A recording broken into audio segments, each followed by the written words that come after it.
কে কে পছন্দ করেন? আমার হাজবেন্ড, আমরা খুবই পছন্দ করি। প্রথমে পেঁয়াজ দিয়ে দিলাম,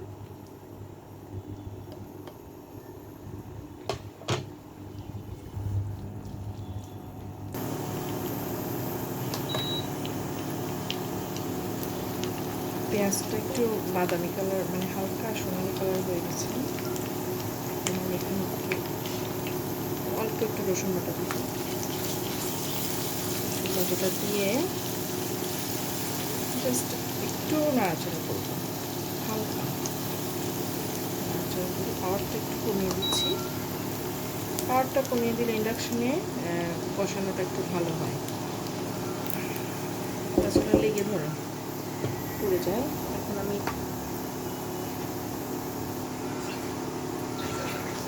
হালকা একটু পানি দিচ্ছি।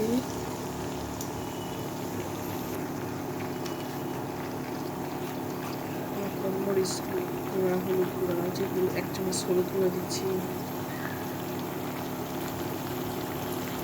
1 চামচ মরিচ গুঁড়া, 1 চামচ ধনিয়া গুঁড়া,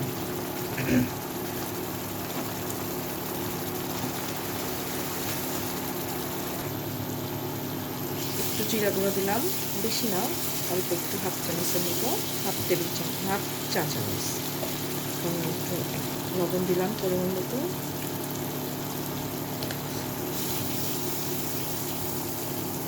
ভালো করে একটু কষিয়ে নেব মশলাটা।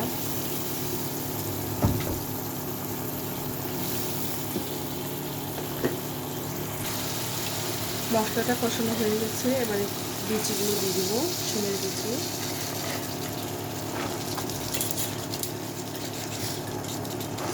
শিমের বিচি খোসা ছাড়ানো অনেক কষ্টের কাজ, বাট এই ঘন্টা খানিক বা 1.5-2 ঘন্টা আগে ভিজিয়ে রাখলে খুব তাড়াতাড়ি পরিষ্কার করা যায়। তবে খেতে অনেক মজা। এবার বিচিটা একটু কষাবো, ঢেকে দিলাম। ঢেকে কিছুক্ষণ কষিয়ে তারপরে টমেটো দিব। ঢেকে দেওয়ার পরে কিছুক্ষণ পরে গরম হয়েছে, এখনো পানি আছে। পানিটা শুকিয়ে গেলে কষানো আবার একটু ভালো করে কষিয়ে তখন আবার পানি দিব। আবার ঢেকে দিলাম।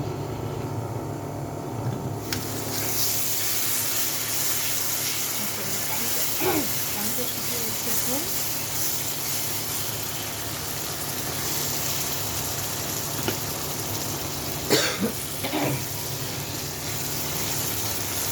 কষাবো এখন,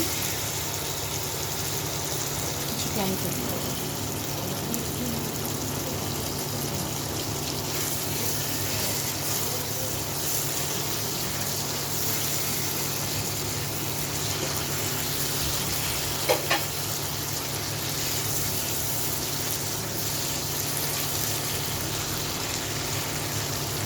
সামান্য পানি, গ্লাস, যাতে লেগে না যায়।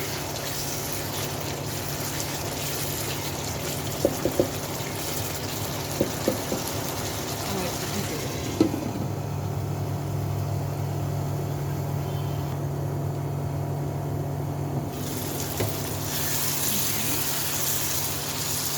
টমেটোটা নরম হয়ে গেছে, এখন একটু পানি দিব।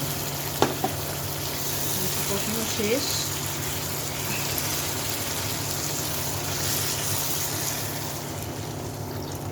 পানি দিব, সিদ্ধ হলে মানে বলক আসলে তখন মাছ দিব।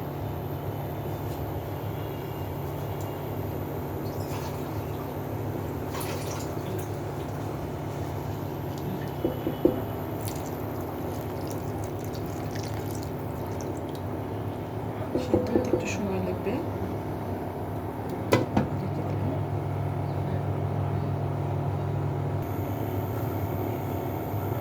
দেখি কেমন হয়।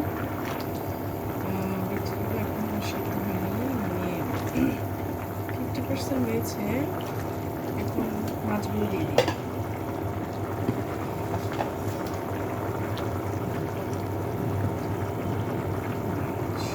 ভাজা করে রেখেছি, হালকা ফ্রাই, শ্যালো ফ্রাই, বেশি কড়া ভাজা না।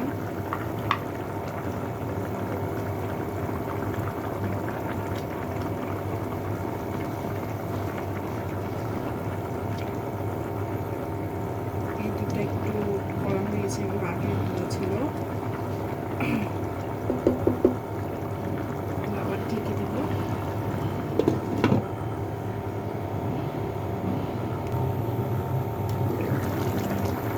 অলমোস্ট হয়ে গেছে, আমি টমেটো পাতা দিচ্ছি।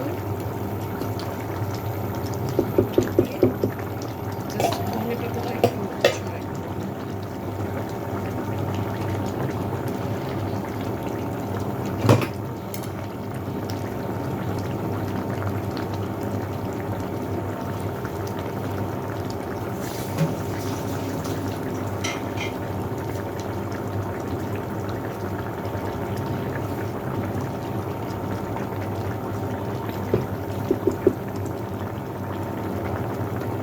দুই মিনিট পরে হয়ে যাবে। হয়ে গেছে, চুলাটা বন্ধ করে দিব।